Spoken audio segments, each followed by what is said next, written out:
I have a board member certified closed session, please? Madam Chair, I certify that to the best of each member's knowledge, the Williamsburg-James City County School Board, while in closed session, discussed only public business matters lawfully exempted from open meeting requirements as stated in Virginia law, and that only such public matters as were identified in the motion convening the closed session were heard, discussed, or considered. Thank you, Mrs. Donner. Is there a second? Second. Thank you, Mrs. Henley. Ms. Mills? Mrs. Donner? Aye. Mr. Hosang? Aye. Mrs. Hunley? Aye. Mr. Riffle? Aye. Dr. Cavazos? Aye. Ms. Chen? Aye. Mrs. Ortego? Aye. Can I have a motion to approve the agenda? Madam Chair, I move to approve the agenda as presented. Thank you, Mr. Riffle. Is there a second? Second. Thank you, Mrs. Henley. Mr. Riffle? Aye. Dr. Cavazos? Aye. Ms. Chen? Aye. Mrs. Donner? Aye. Mr. Hosang? Aye. Mrs. Hunley? Aye. Mrs. Ortego? Aye. And now, if you would all rise for the Pledge of Allegiance, followed by a minute of silence. And Mr. Hosang, would you lead us in the pledge? Yes.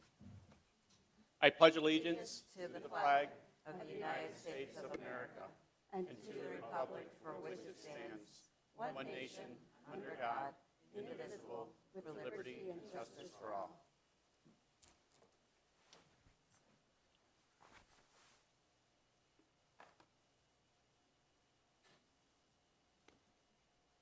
Thank you.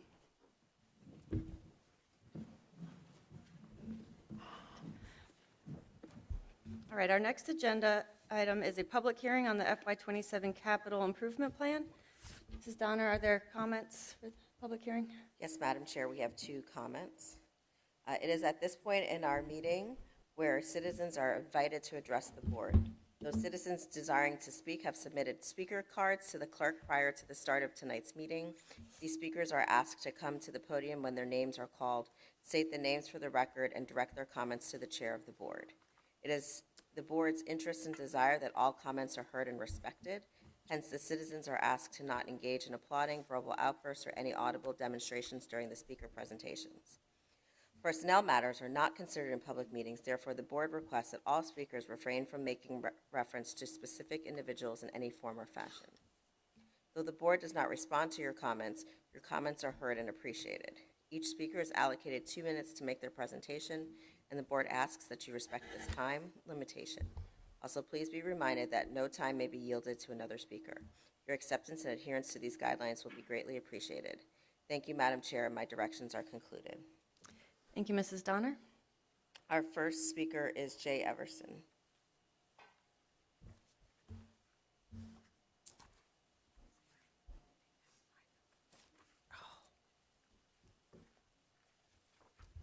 Thank you very much. Jay Everson here. I came to talk about the capital improvement plan. I noticed that you have a lot of things like HVAC repairs and tile repair and carpet and painting. Wonderful. Keep your buildings up to snuff. That's great, even though it's a lot of money.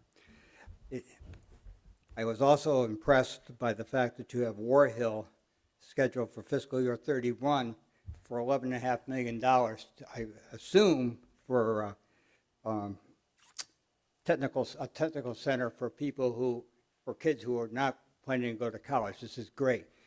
CEO of Ford Motor Company was quoted in the Wall Street Journal today. They have a very big problem getting mechanics who start at $120,000. The other thing I liked was the central office scheduled for fiscal year 32 to rehab the building rather than to come in for God knows how much money to build a new one, which is what I anticipated. I was glad to see that. However, Jamestown, you want to spend just under $10 million, 32 and 33, to add, increased capacity, when in fact, in the next 10 years, your own future thing says that your student enrollment in high school is going to decrease by 309 students. Now, over the past number of years, their low projections have turned out to be higher than when the future became present. There was less kids. In fact, when I used to come here on the 10th elementary school, the central office and that board at that time always was talking about the fact that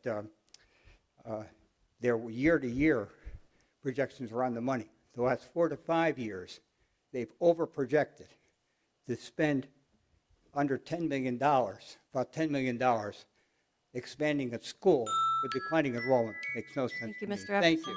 Thank you. Our next speaker is Marco Sardi.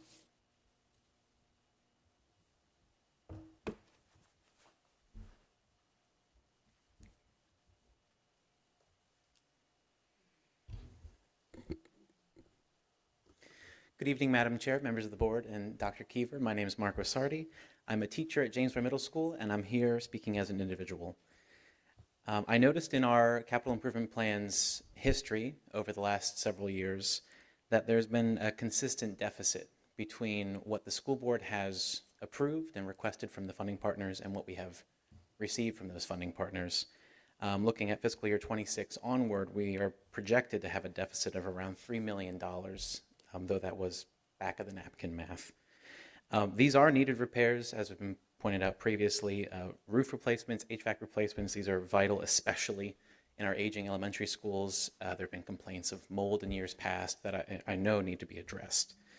My concern is for the board's consideration, the new joint contract, while I am very happy to have a joint contract signed and ready to go, the relationship this now causes is a shift away from the school board letting funding partners know what we need and having the funding partners let us know what is available.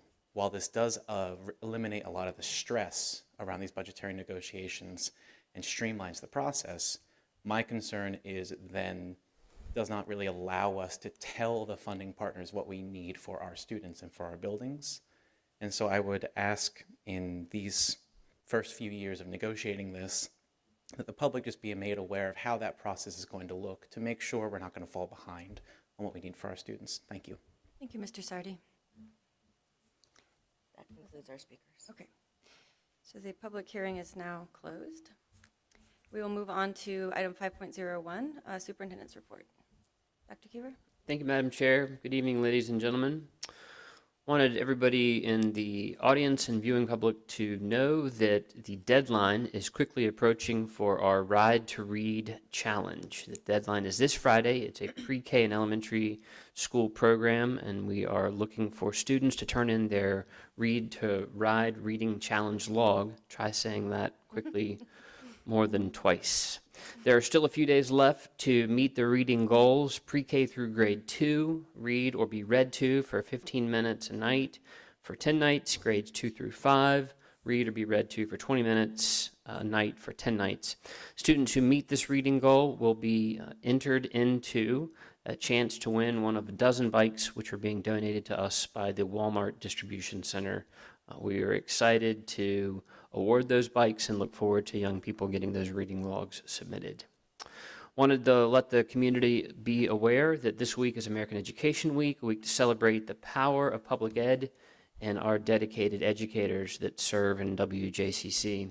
We appreciate time and energy that are devoted to helping every student reach their full potential. I want to offer my heartfelt thanks for all that you do this week and throughout the year. And then finally, while expressing gratitude, want to wish everyone in WJCC, community, staff, students, a happy Thanksgiving. As our school teams who work tirelessly on behalf of this community take a couple days next week to unwind and to recharge. School is in session on Monday and Tuesday, but we will be closed on Wednesday, Thursday, and Friday. Hope everyone has a fantastic holiday. Thank you, Madam Chair.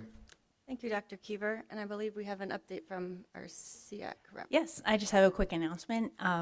So our Special Education Advisory Committee, which is SEAC, met for our November meeting, which is our last meeting until January. We'll reconvene. And I want to thank Mr. Riffle for joining us at our meeting. I think the committee appreciated having another school board member come and say hello. And I also wanted to just announce that this Thursday we have a very dynamic team presenting at the VSBA annual conference. The presentation is entitled Building Bridges, a Story of Student Family Division and Community Partnerships for Students with Disabilities. And our presenters, I just wanted to recognize them to our board colleagues as well as to the viewing public today. our presenters who will be representing WJCC at our upcoming annual conference. We have a CX student representative who is also our vice chair, a current Jamestown High School sophomore, Sophie, who will be sharing about peer mentoring. Pam McGregor, who is the executive director of the ARC of Greater Williamsburg and a student volunteer for the ARC, will be sharing about community partnerships between our current students and families and ARC programming for adults with intellectual and individual differences.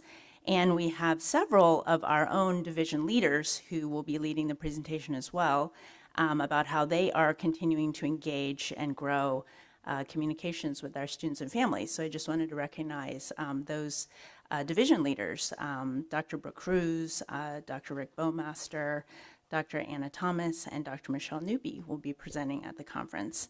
So this team will present to school board members from across the entire state of Virginia. And just wanted to say that I'm very honored and excited to be able to support and elevate their innovative work and ideas and shine a very positive and bright light on the good work and growth happening in our school division and community when it comes to supporting our students with individualized learning needs. Thank you, Ms. Chen. Are there any reports from other board members? Any other updates? Okay. All right, then we will move on to item 6.01, student and staff recognitions.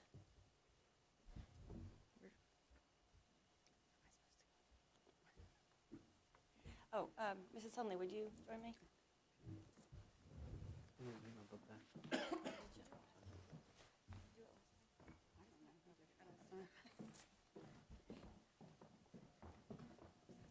Oh, sure, of course. Sorry.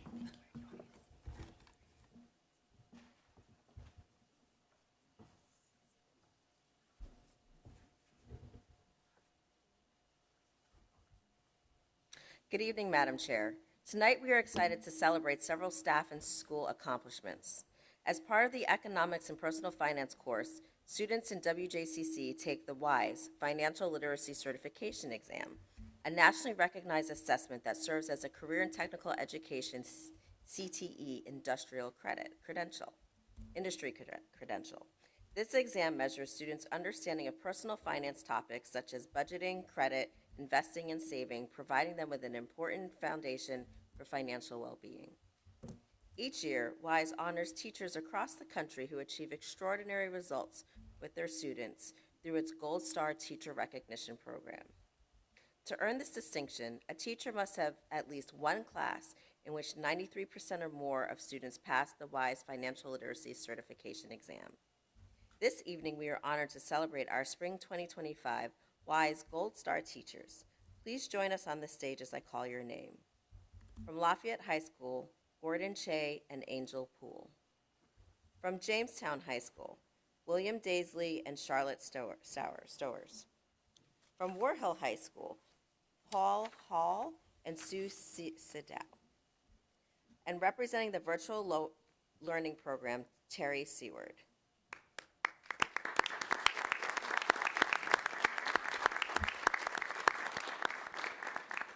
Probably 2 more steps this way. There you go.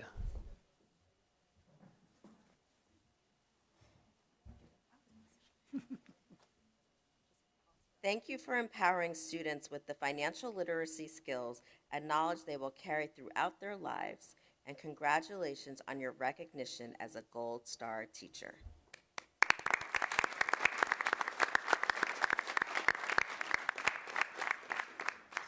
What's your step? Recognitions continue tonight as we celebrate 2 more staff members who are equipping our students with the skills and opportunities they need to succeed beyond high school.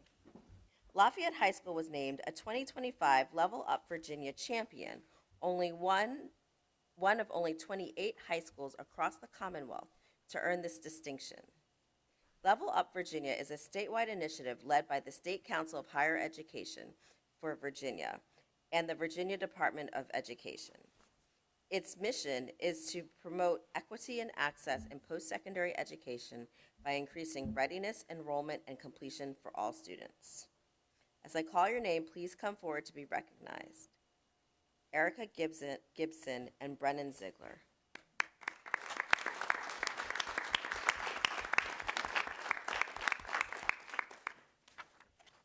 Mr. Gibson and Mr. Ziegler led the work to organize and implement 4 major level up events: Virginia College Appreciation Week, College Night, FAFSA Night, and Decision Day Virginia, helping all Lafayette students plan for their futures, explore college options, and take concrete steps toward achieving their goals. Thank you, Ms. Gibson and Mr. Ziegler.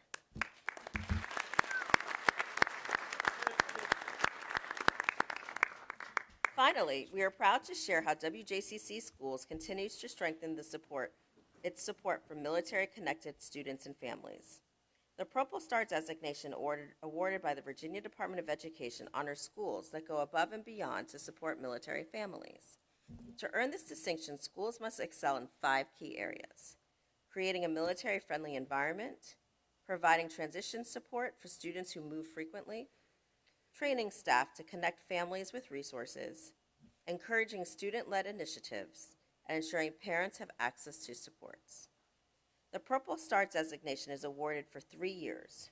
We are proud of the 5 schools who were newly named honorees last year or this year. Representing Clara Bird Baker Elementary School, Ashley Green, Jen Smethurst, and Mike Hurley. Representing Stonehouse Elementary School, Megan Clement and Connie Forget. Representing Berkeley Middle School, Yodis Chigaritas.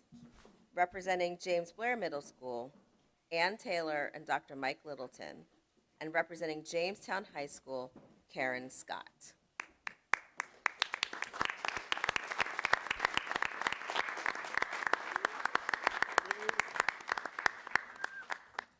We are also proud of the 3 schools that renewed their Purple Star status. Representing J. Blaine Blayton Elementary School, Dr. Kristen Schweitzer. Representing Lois S. Hornsby Middle School, Erin Edwards and Dr. Jessica Ellison. And representing War Hill High School, John King.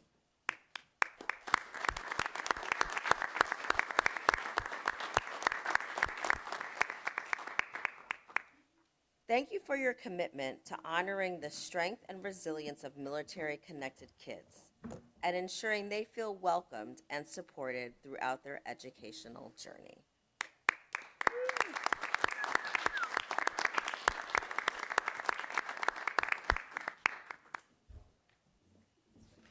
Madam Chair, this concludes recognitions for this evening. Look at you with the smile on. After Jonas. Hey.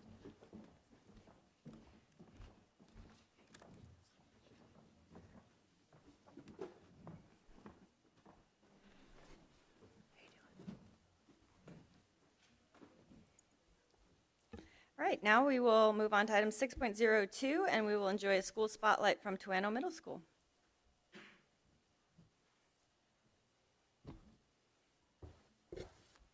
Good evening, board members and Dr. Keever. At Tuano Middle School, we believe strong relationships are the foundation of student success.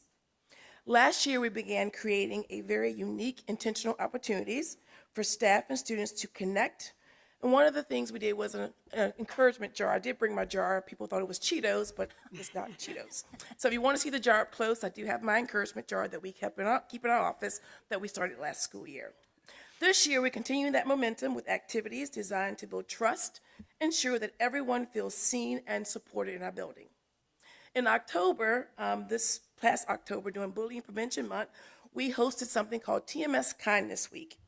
It was a staff-student effort where we had kindness bingo cards that both staff and students had to complete, and in the video, you will see an example of one of those cards to help us celebrate and uplift one another in our building.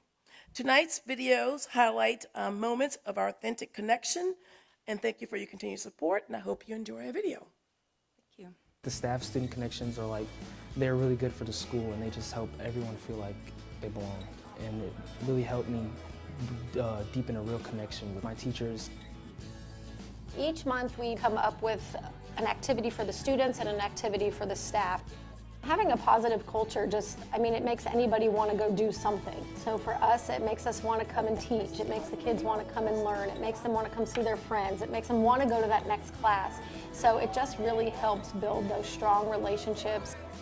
I really like being in a school that values kindness because it can make school better. It would change you by the way people treat you. There was this new kid, I just said hi to him. It was his first day, and ever since we've been friends, it makes me happy because I know I can have long-term friends by just talking to somebody once. We're doing kindness cards where the students make kindness cards for the teachers. They can write a positive note, they can draw a fun picture, and then we give them out to the staff. It's really fun. They come up with their friends. Of course, they have to wait and see who's going to go first and who's going to make one. Once one does it, they all come up and they kind of compare their notes, and it's really fun to just hear them and then put it onto paper of what they're really enjoying in their classes.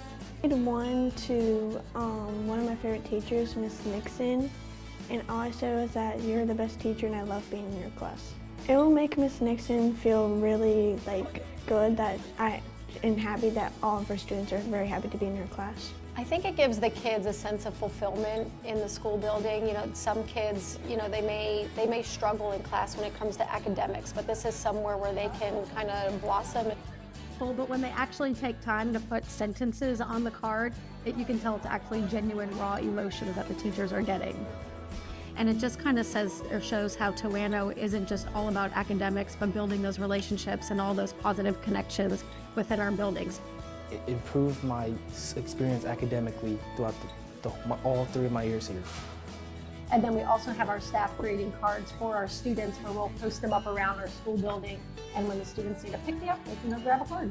Attendance is up, our behavior is down, so those two right there are huge, huge wins. It truly is worth building these different activities and programs just to build these connections with the kids. The staff here is amazing, and I really just love them wholeheartedly. Do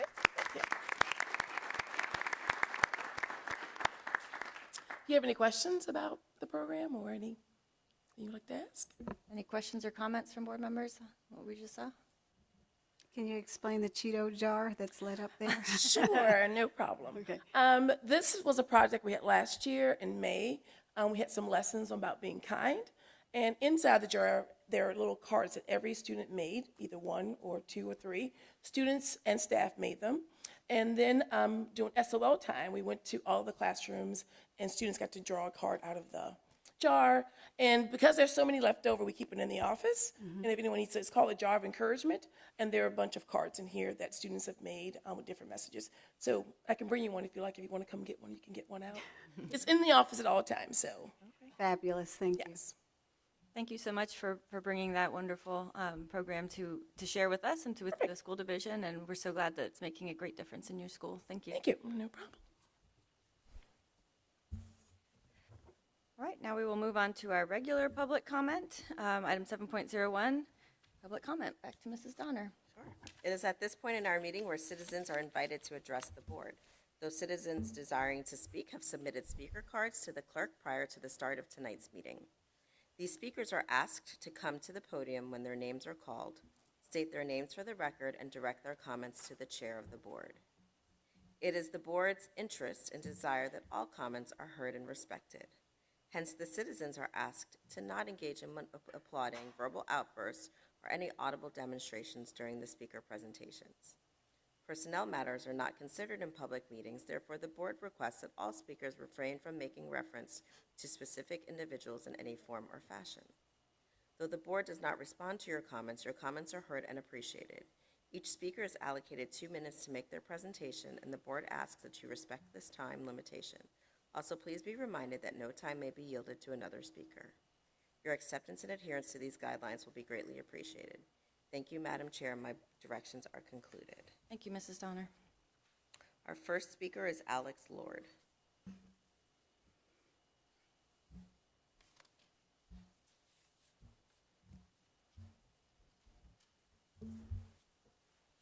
Hello, my name is Alex Lord, and I'm here to talk about the grading system in WJCC. I'm not going to be here to just rant about a grade that I got that was bad, but I'm here to talk about the differences. I'm going to use an example that Dr. Kiefer has already heard, and that is chemistry. All science classes have 45% tests, and the next highest grade is 25% for projects. I worked my tail off the last 9 weeks with my fabulous teacher, Trinity V, and she stayed after hours with me, unpaid, to help me. I spent lots of money to get tutors, and I worked my tail off.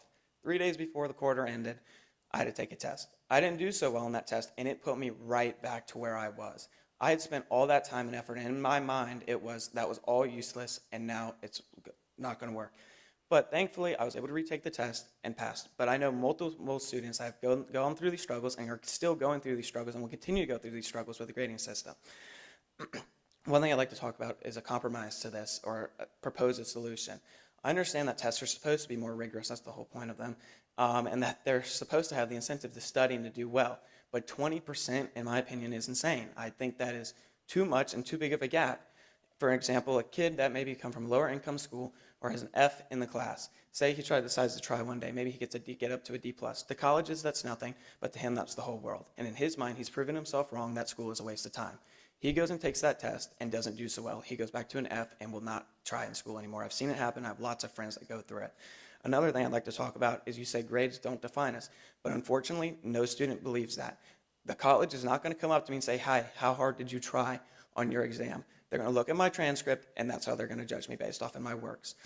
And students are told constantly about that, again, that we're not defined, but deep down we all believe that it is, and it is. And one thing I'd like to bring up is if you can maybe even close the grading gap to a 40 to a 30%, that's still half of what we have, and that's 10%. Just enough in the incentive to study and to do well. Thank you, Mr. Thank you Lord. for- If you have written comments, you can present them to the clerk, and she'll email us your written comments. Okay, thank you. Thank you. Our next speaker is Joe Lord, followed by Susan Franz. That was Joe Lord. Oh, I'm sorry. I didn't see you moving. I thought you said Joe, but it was my bad.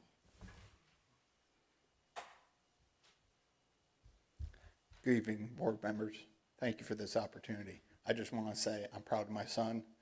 This year, with the new system, I have seen his anxiety and test anxiety go through the roof. And I'm proud that he came up here to stand up for himself. So with that, I also would like to say our teachers are free agents. They're VRS. We are just shy of $8,000 against $8,000 salary compared to our neighboring communities. A teacher with a master's degree with 20 years in can get paid $8,000 more by leaving and going. We're losing teachers. If we want a team that we already have that's awesome, and our teachers are rock stars, if we want to keep those superstars, you all better look at a way to pay them. We're seeing multi-million-dollar city growth going on, county growth. It's time we pay our teachers. They deserve it. That's all I have to say. Thank you, Mr. Lord. Our next speaker is Susan Franz, followed by Suzanne Cruz.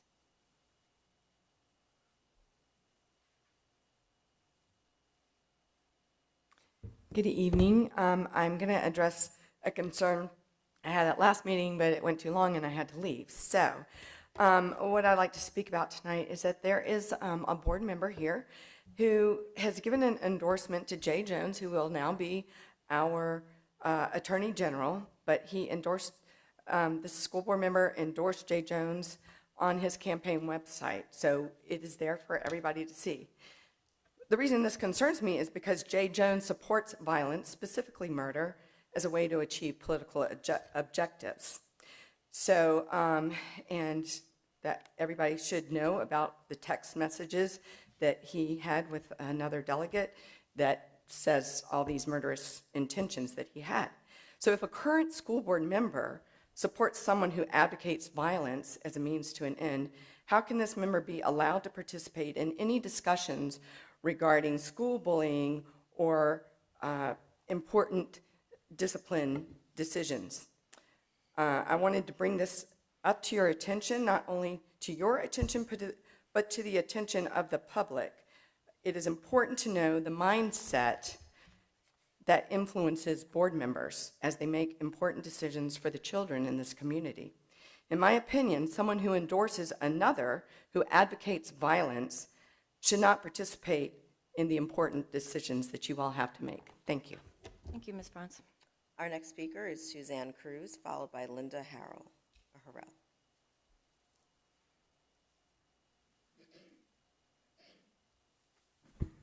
Good evening, Suzanne Cruz. I had just moved here from California. I was the former vice mayor of the city of Sonora, and I'd just like to thank you all for your service. I know that it's very time-consuming with little to no pay. But what did come to my attention, as I have the opportunity to speak, is the Northwest Ordinance, and I'd like to read a little bit to you, of 1787. It emphasized that a free and successful nation depends on a strong character and a religious morality of each citizen. It's necessary to give government the happiness of mankind. Because of this ordinance, it requires that schools and the means of education be encouraged throughout the land. This language reflects the American forgotten view that cultivating moral virtue required for God and civic duty, the citizens, this is what is essential for maintaining order, liberty, and the effective self-governance.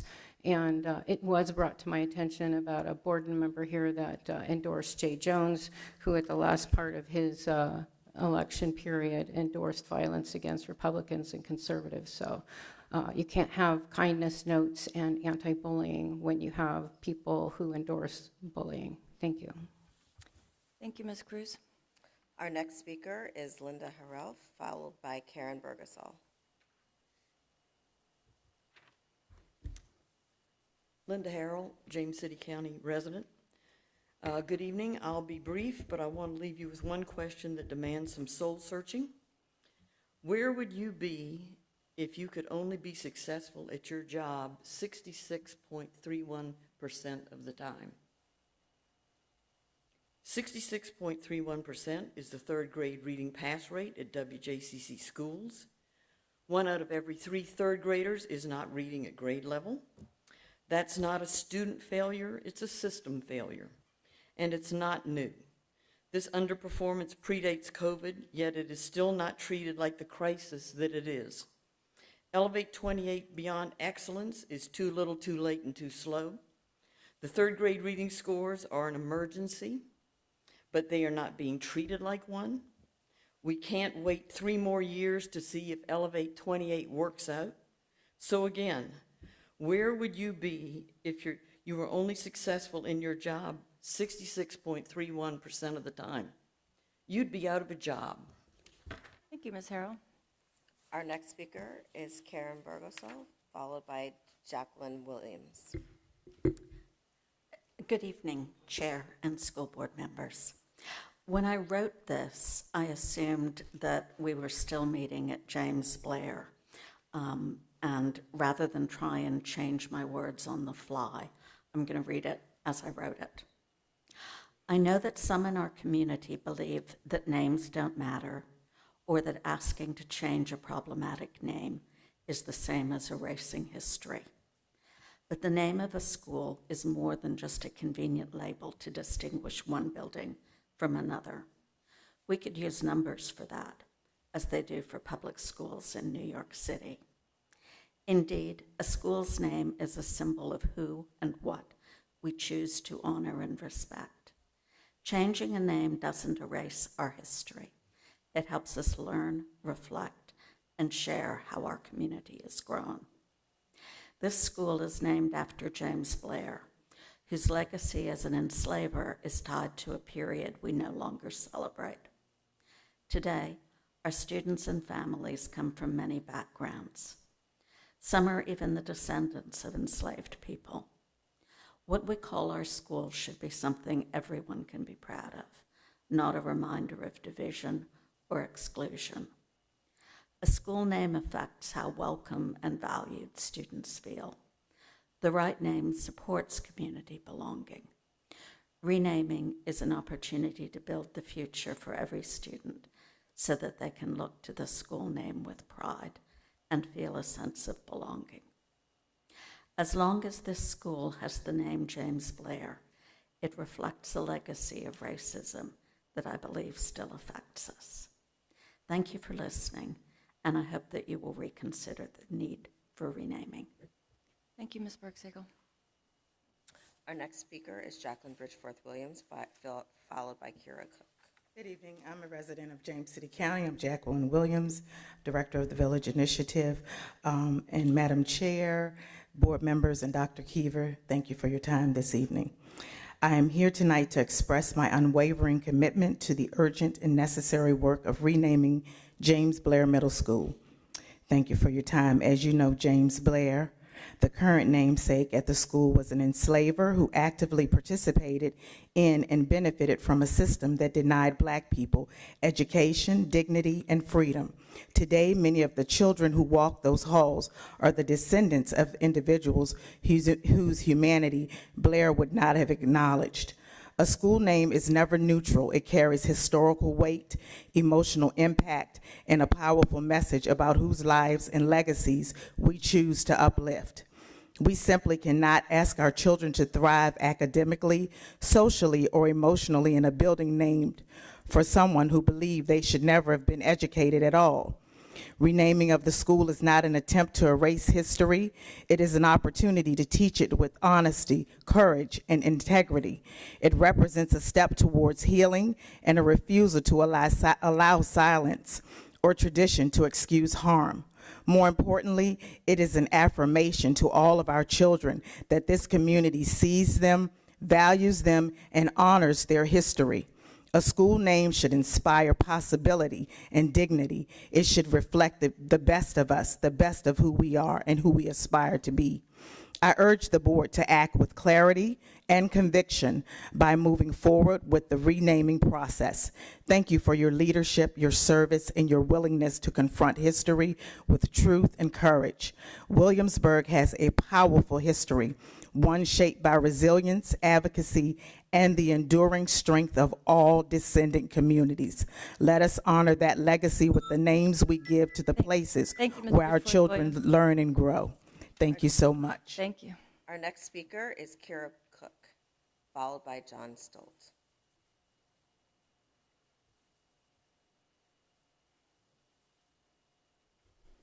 Good evening, Madam Chair, school board members, Dr. Keever. My name is Kira Cook, and I'm joined tonight by Julie Hummel in the audience. I just wanted to take a moment today to acknowledge Sarah Ortego's service to this community. Very few people truly understand what it means to sit in that chair. The weight of the decisions, the scrutiny, the expectations, and the responsibility that comes with representing the entire community is demanding work. It's often thankless work, and it requires both judgment and heart. Ms. Ortego and I didn't always agree on every issue when we served together on the school board, and we didn't always vote the same way. But what mattered far more was the way those differences were handled, with respect, professionalism, and with a shared commitment to doing what each believed was best for this community and its students. That spirit of principled engagement is rare, and it deserves to be recognized this evening. Throughout her time on this body, Ms. Ortego has shown a steady, unwavering commitment to good governance. She has approached issues with openness, diligence, and integrity. She has asked thoughtful questions, sought genuine solutions, and kept the well-being of the students in this community at the center of her decision-making. Leadership isn't always loud or flashy. Often it's about showing up, doing the work, listening carefully, and stewarding the public trust and public dollars with care. Ms. Ortego has done just exactly that. So today I just simply want to say thank you. Thank you for your time, your energy, your service, and your leadership. This community is better for it. Godspeed. Thank you, Ms. Cook. And our final speaker is John Stoltz.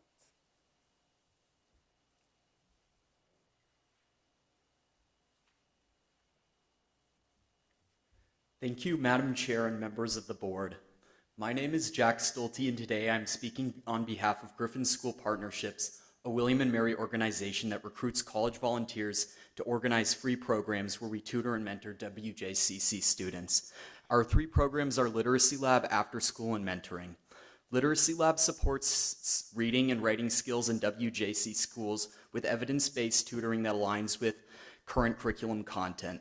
This support varies from one-to-one tutoring to small group instruction and benefits students who are falling behind in literacy and students who require an extra challenge to enhance their literacy proficiency. After School provides middle schoolers with academic and emotional support at least 2 afternoons a week split between tutoring and an inclusion activity. Finally, the mentoring program focuses on developing strong one-to-one relationships with students in order to promote critical social-emotional skills development. Our organization's mission is to benefit students academically by providing a strong support system and by bolstering their social-emotional wellness. building their confidence and developing their strengths. We strongly believe our program goes far in reducing educational inequities, and everyone in our program loves to watch students grow.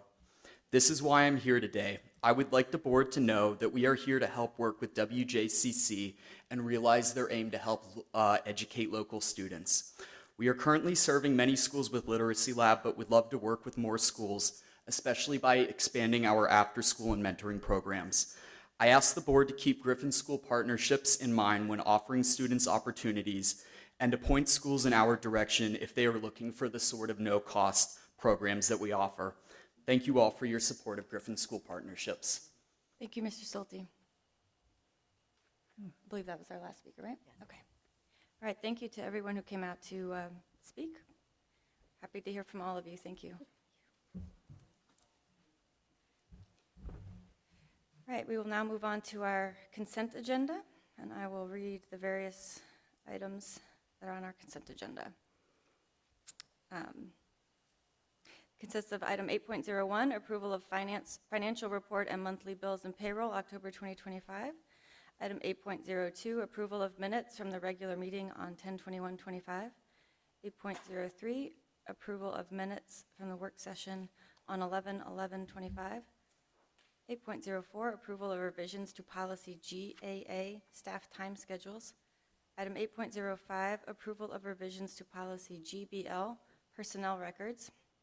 Item 8.06, approval of revisions to policy GBLA, unauthorized release of confidential information. Item 8.07, approval of revisions to policy GBO, Virginia Retirement System. Item 8.08, approval of revisions to policy IGDJ, interscholastic athletics. Item 8.09, approval of revisions to policy JL, student fundraising activities. And finally, 8.10, approval of revisions to policy KK, school visitors. Can I have a motion? Madam Chair, I move to approve the consent agenda as presented. Thank you, Mrs. Henley. Is there a second? Second. Thank you, Mr. Hosang. Ms. Mills? Mrs. Hunley? Aye. Mr. Riffle? Aye. Dr. Cavazos? Aye. Ms. Chen? Aye. Mrs. Donner? Aye. Mr. Hosang? Aye. Mrs. Ortega? Aye. And then two additional action items. Items 9.01, approval of personnel actions. Can I have a motion? Madam Chair, I move to approve the personnel actions as presented. Thank you, Mr. Hosang. Is there a second? Second. Thank you, Mrs. Henley. Mr. Hosang? Aye. Mrs. Hunley? Aye. Mr. Riffle? Aye. Dr. Cavazos? Aye. Ms. Chen? Aye. Mrs. Donner? Aye. Mrs. Ortega? Aye. And item 9.02, approval of secondary program of studies for 2026-27. Can I have a motion? Madam Chair, I move to approve the secondary program of studies for 2026 to 2027 as presented. Thank you, Ms. Chen. Is there a second? Second. Thank you, Mrs. Henley. Ms. Chen? Aye. Mrs. Donner? Aye. Mr. Hosang? Aye. Mrs. Hunley? Aye. Mr. Riffle? Aye. Dr. Cavazos? Aye. Mrs. Ortega? Aye. We have just one item for discussion tonight. Item 10.01, fiscal year 27 through 36, capital improvement plan discussion. No formal presentation tonight, Madam Chair. Opportunity for the board to discuss and/or if there are questions for us to try to answer those questions. Are there questions from board members on the capital improvement plan we've been briefed on? No? Mr. Hosang, nothing? I'm sorry, no. All right, then we will move on. We will. And the intention would be to vote on that plan on December the 9th. Right, so that's our next meeting, which is our last meeting of the year. So if you have anything to ask, now would be a great time. No? Okay, still no? All right. And we are nearing the end of this meeting. We're at board member comments. I will look to this end. Good evening, everybody. I'd like to acknowledge the added emphasis placed on the division's literacy program initiated by Dr. Keever. Literacy is a national problem. For example, in the Illinois policy letter of August 2025, noted that the Chicago Public Schools' recent scores for reading indicated fewer than 1 in 3 students could read at their grade level. and fewer than 1 in 5 could do math at grade level. There was a recent report in the New Yorker published in November 25 stating, quote, "It's not just that children have been bombing their standardized their tests. More than a quarter of U.S. adults now read at the lowest proficiency level," unquote. In a recent article in the Wall Street Journal, the editorial page stated in an article, "Native and immigrants alike have obtained educational credentials despite their negligible reading, writing, and math skills, which leads to frustrated expectations of gaining employment that will enable them to pay back their student loans."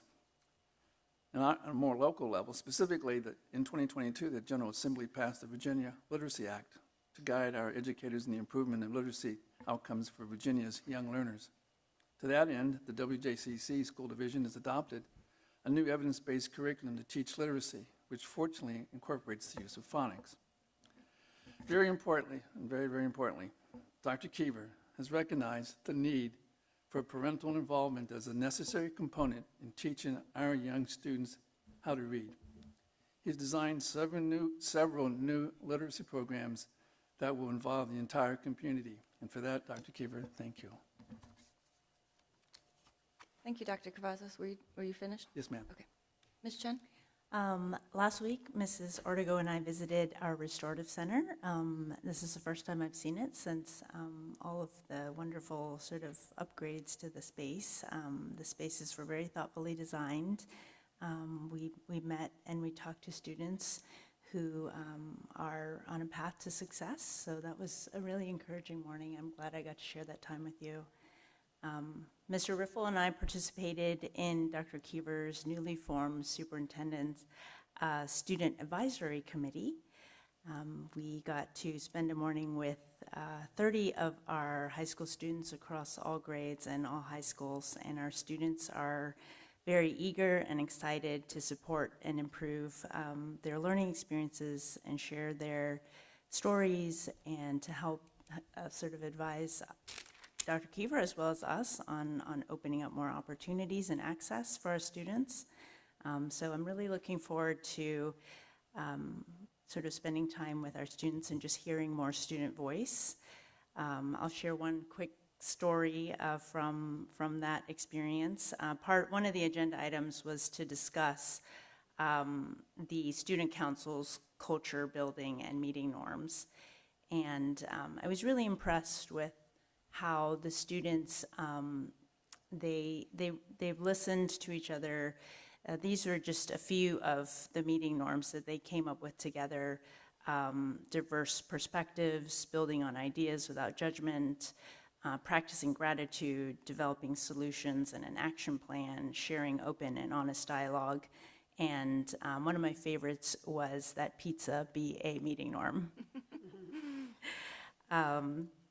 So the last thing I'll say tonight is it is the season of gratitude and also many performances and concerts in our schools at all levels. So I wanted to say a special thank you tonight to all of our fine and performing arts teachers who truly go above and beyond for their students and for expanding opportunities and access to creative expression. Year after year, our art and theater and music teachers and students are recognized at the regional and state levels. And our teachers are not only elevating our students to the highest levels, they're also leading the way in fine and performing arts in our community and beyond. So I really do truly, without bias, believe that we have the most professional and talented teachers and students. And lastly, I'll close by wishing everybody a safe and restful and happy Thanksgiving. Thank you, Ms. Chen. Mr. Riffle? Thank you, Madam Chair. As Ms. Chen said, I got to attend the SEAC committee, and I extended a thank you in the public comment time, just from the work I could see at the beginning of the committee, and I had a training an hour before that, which the room was full, and I know that's something our meetings often struggle with when it comes to educators and parents after school, and you could just see the level of care and understanding that the people bring to that table. And I just was appreciative to spend an hour with them and hear about how things are going in the SEAC world. I also wanted, again with Ms. Chen, I did the Superintendent's Advisory Committee. Something that she left out is there's one of 7 meetings, so every month we'll be meeting until the end of the school year, which is pretty exciting. It's all centered around our Elevate 28. So students took part of the presentation that Dr. Kiever gave us a week ago, or 2 meetings ago. And they got to see some of the goals that we're laying out for the division and kind of where their vision is for that to head. And they can be a voice in where we're moving into progress. So, of course, grading was a part of it. And, it's good to see one of our students came up today to speak a bit about that. And they're very passionate students there. Also, they're students from all types and walks of life. They're students that didn't say any words at all, but they still wrote down note cards and participated in their groups. And it was just very interesting to see how the dynamic of school is still the same. Students are wanting to collaborate, they're wanting to make things better, and they're excited for us adults to recognize their potential. So thank you, Dr. Kiever. Thank you, Mr. Riffle. I'll jump over to Mr. Hosang. Thank you, Madam Chair. As I mentioned last week, I had got a chance to attend 2 different Veterans Day presentations at our elementary schools, and I was honored to attend, I think this is probably the last one, on Thursday night at Stonehouse Elementary. That performance always has a special place in my heart just because both my daughters went there, and so they do the same performances, they do the same songs, and so it always brings back great memories for me. But I want to really thank Mrs. Denise LaRue. She's been putting on this performance for years, and she does such a great job with her students, and the students, you can tell, get really into it and get really enthusiastic, so I really want to thank her. But I also want to thank Mr. Ray Gresham. I'm hoping I'm pronouncing his last name correctly. He's a retired Army veteran who has been, I talked to him after the performance, he's been coming to, I know Stonehouse and maybe some other places for over 20 years, and he performs with the students.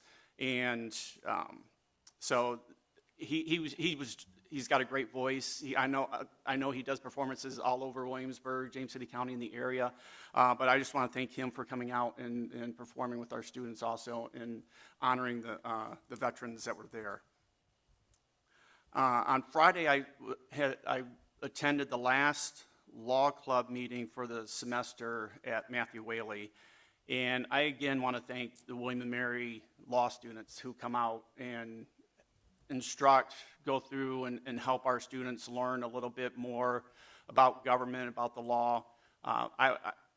In talking with the students, they were saying that they have, I think there was 7, 8 students there this time frame. They said there's a lot more, so they sort of have to pare it down. So if there's other schools that want to try and do this, they may have the opportunity to have more groups come out and talk to our students and teach our students. William & Mary students enjoy it as much as the Matthew Whaley students do, and it was just great to see and great to watch.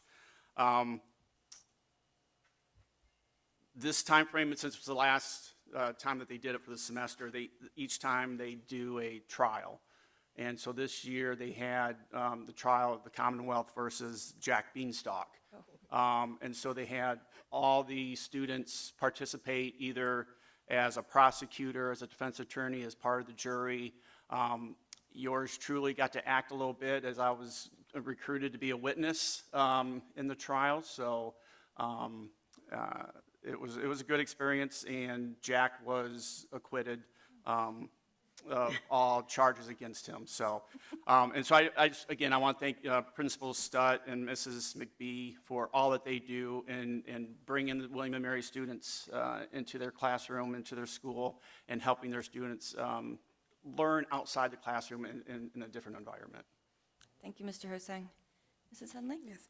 So I had the privilege of attending the night of One Acts, and that was a combination of Lafayette, War Hill, and Jamestown students. Each of them focused on a play that they were taking to competition.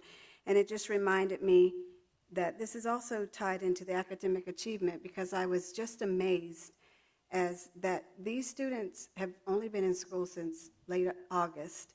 Not only are they doing their own schoolwork, homework and everything, I can't imagine, well, I can when I was younger, I guess our brains are better, to memorize all of those parts and just that they're really working hard. I just thought about that, oh my gosh.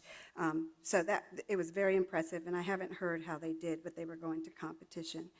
And then I was able to go with Madam Chair to Laurel Lane, and we took Dr. Downey, Mr. John McGlennon, and Mr. Walker, and we had a tour of the school. We went there to see the school and Bright Beginnings. It's nice to see organization and efficiency projects and you know, because we were on a playground, an adaptive playground, and the merry-go-round, Mr. Walker and I was talking, I said, this isn't the merry-go-round we used to have, you know, the one you used to run and get stuck under.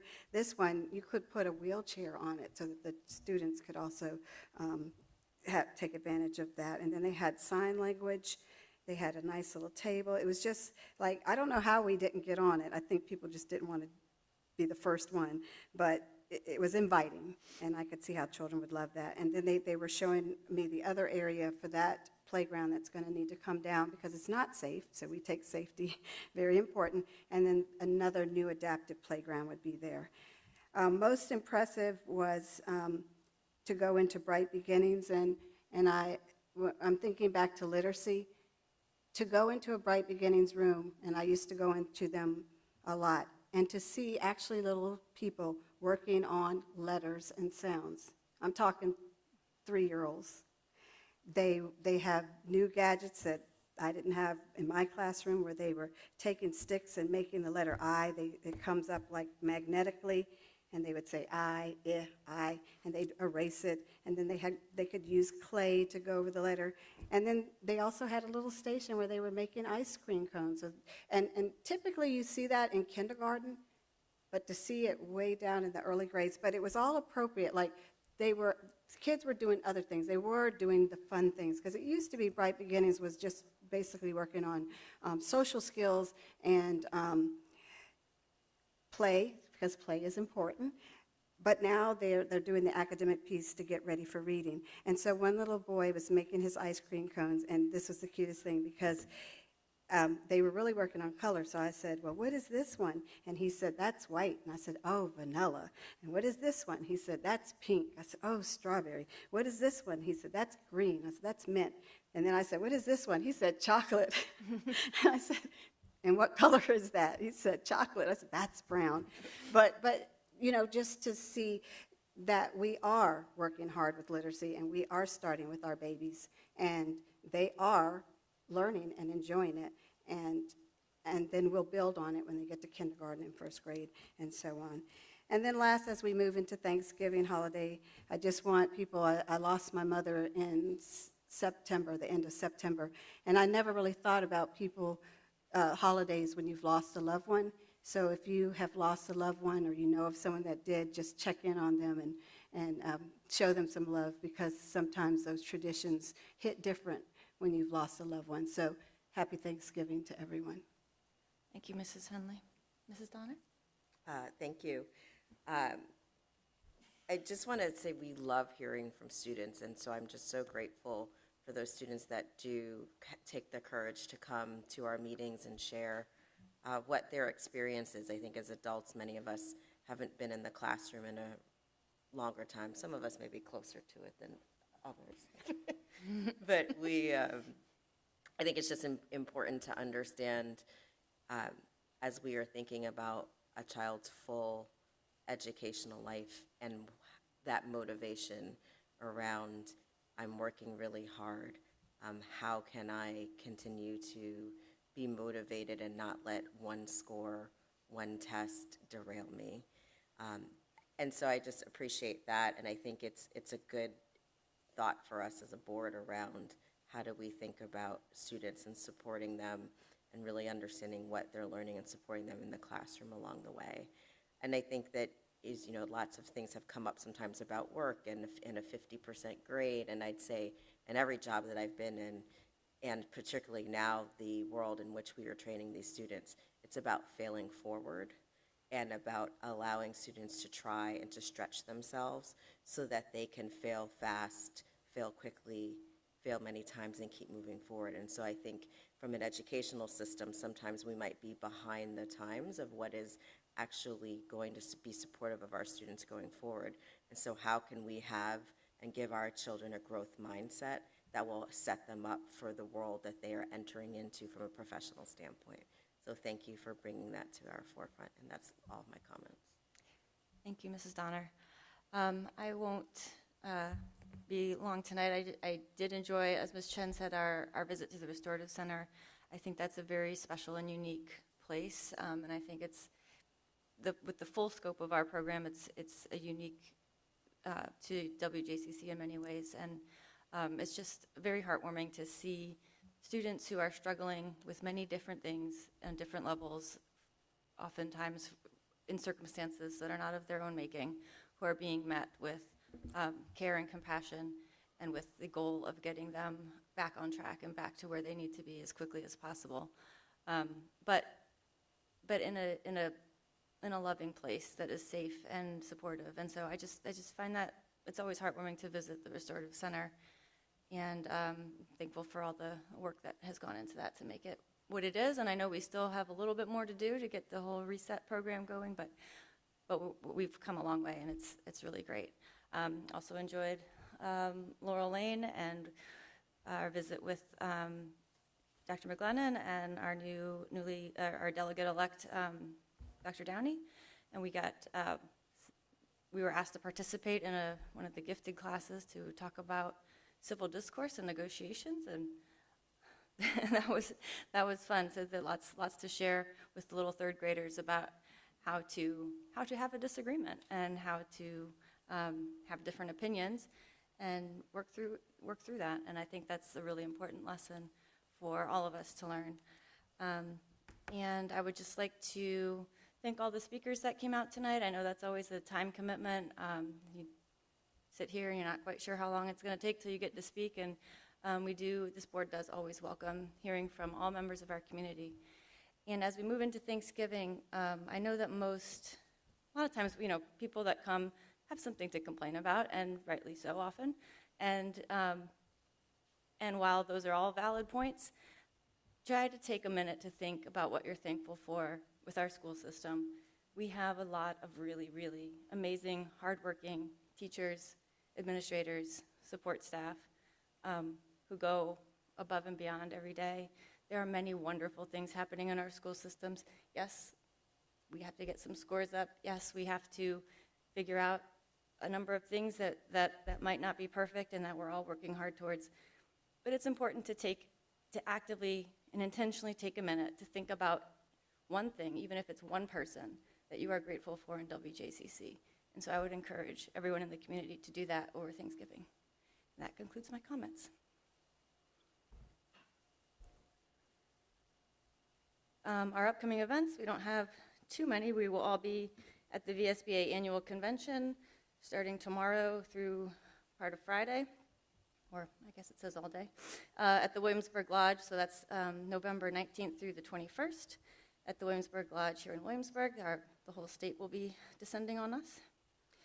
And our upcoming meetings, we have a joint meeting on December 5th at 8:30 a.m. at Legacy Hall with Board of Supervisors and City Council. And then our December meeting, our one and only, will be on December 9th. Closed session will begin at 4 p.m. in room 300 of the annex, followed by work session and action items at 4:30 p.m., also in room 300 of the annex. And with that, this meeting is adjourned.